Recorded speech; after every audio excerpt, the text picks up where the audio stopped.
Any questions for Mr. Ursacki? I'd like to thank you for your advocacy towards seamless transit and towards municipal elections. I think it's very important that those are two things that students are involved with. On that note, you said earlier in the meeting that just because someone is offended doesn't make them right, but just because you think it's funny and not offensive doesn't make you right either. And earlier in the meeting, we were told that there is an upcoming LGBTQ policy paper in USAC. Do you think that having Vladimir Putin as the poster boy for the Flex Your Democratic Muscle campaign is at odds with that policy paper and offends and or makes LGBTQ students feel uncomfortable given Mr. Putin's support for anti-gay laws and the perpetuation of homophobic violence in Russia, not to mention the fact that he is an internationally renowned war criminal and election fraudster? I think it was a joke, and if you're reading that far into it, then you obviously missed the joke.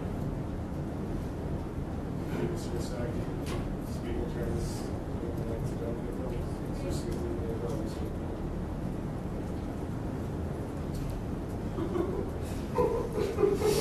very good back class. It's okay. It's okay. All right. This has to be a question? Yes. This is a question. Which do you value more, humor or neutrality?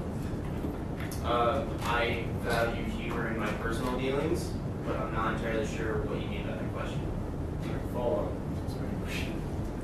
If a certain component of the population finds themselves alienated by particular messaging, then that alienation violates neutrality.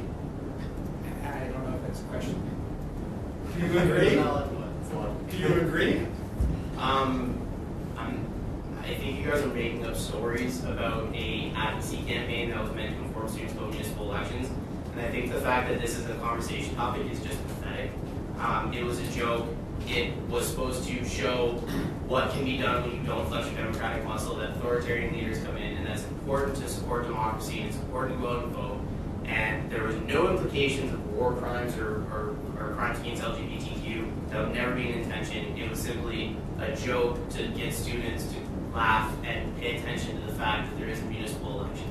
Other than that, like, I'm done with this conversation because I just think it's ridiculous. Thank you, Mr. Sergi. That's a question. Yeah.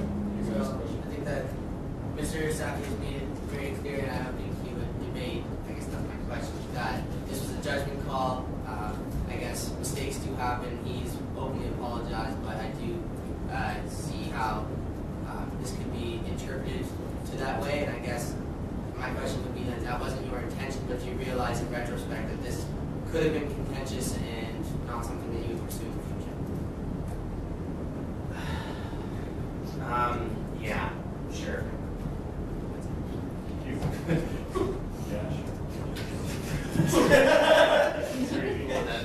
Could the recording secretary please read back the apology to make sure it was an apology for doing it, or not just, I'm sorry you're offended? Point of order, does this have to do with our report? These are questions It from our doesn't have to report. do with the part. Are you asking a point of information or a point It's of flex your privilege? democratic muscle on the Point of information. It's a point of information. When the minutes get sent out, you can adjust them the next meeting Yeah. if we have a vote represented properly. Is that fair? Okay. Okay. Speaking terms, someone like to go, Mr. Gray.